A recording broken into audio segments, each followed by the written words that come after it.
coming up next, it is a welterweight showdown between Colby Covington and Jorge Gamebred Masvidal.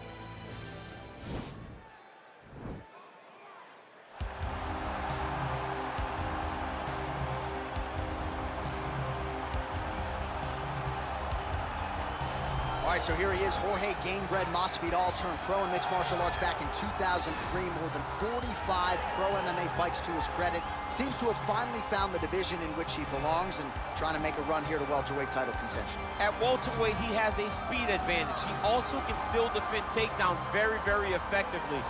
You want to fight? Get an octagon. Get a boxing ring. Let's go in someone's backyard. Yeah. It does not matter. Just tell Jorge Masvidal where it's at.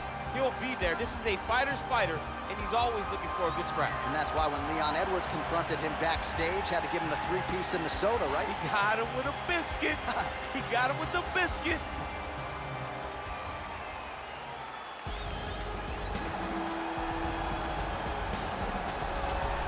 Well, sometimes lost in the shuffle of all that is Colby Covington, we don't talk enough about just how elite a welterweight this is. Realized the UFC interim welterweight title back in the day, and he's a guy who many people believe on any given Saturday night, he can be the top 170-pound fighter in the world. Absolutely, and it's the work ethic. It's the work ethic of Colby Covington that stands out. When I was at Oklahoma State as a coach, we wanted to recruit Colby Covington out of junior college because he was such a phenomenal workhorse.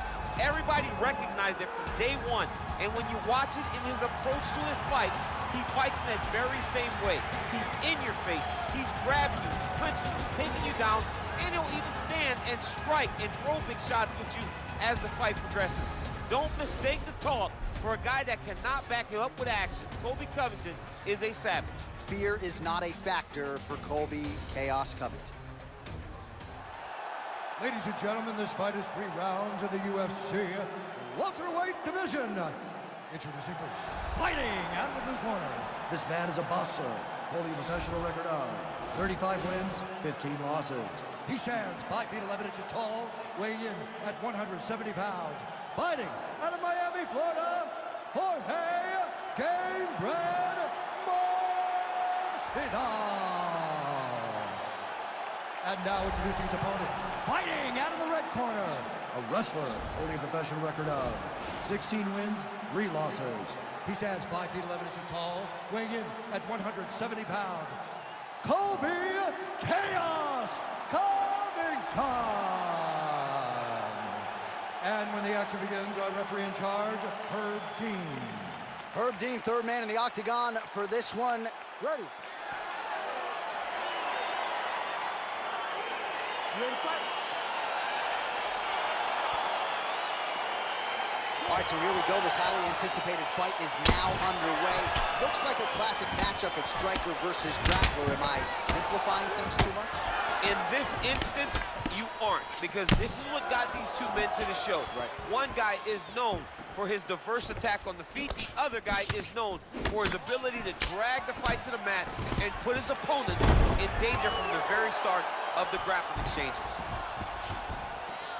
Oh, he postured up there, gained some valuable separation. And now the ground and pound starts.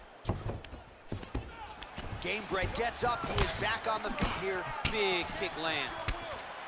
Oh, that's a big right hand there from Gamebred. Boxing fundamentals, certainly not an issue for this guy. Very tight. He's as sound as they come, right? A lot of times you see a guy that comes from Asia. All right, so there's the early takedown. Pretty evident, DC, that he wants to get this fight to the ground, and he was certainly able to do so there. He felt like he had a massive advantage in the wrestling. And if he attempted takedowns, he would secure him. Let's see what he does from this position. Oh, and there's the early takedown, just what the doctor ordered. Exactly what he wanted to do. You saw it in the training footage. Takedowns are going to be the key. He got one early. He's on the right track. Oh, and there he goes, working off that jab again. How's your jab, DC? I mean, the jab's nice. I love throwing the jab. But you realize that as MMA evolves, guys will start to fight behind a very educated jab. It's just like boxing. The most thrown punch, the first one you learn is a jab. Right. And in MMA, Oh! Beautiful diving strike lands. dude's hurt. Serve him up. Go get him. Herb Dean steps in. He's done. He's done. Oh, my goodness. What a fight. Again, the winner here was so aggressive with his onslaught that ultimately appeared as though the outcome was an eventuality, so if you're the referee, you got to protect the fighter, and I thought he did a good job of doing just that. Oh, we'll take a look back at the highlights. You know we're going to find that nasty head kick somewhere in this highlight rip. Just an incredible result for him here tonight. A very nice head kick to finish the fight, but don't ignore all the work he did with his hands, and give credit to the opponent. The opponent was in there every step of the way, and in order to get a fight of the night like he got tonight, both guys have to be willing to participate. All right, we now go inside the octagon where Bruce Buffer has your official decision. Ladies and gentlemen, referee Herb Dean has called a stop to this contest at 1 minute, 37 seconds of the very first round. Declaring the winner by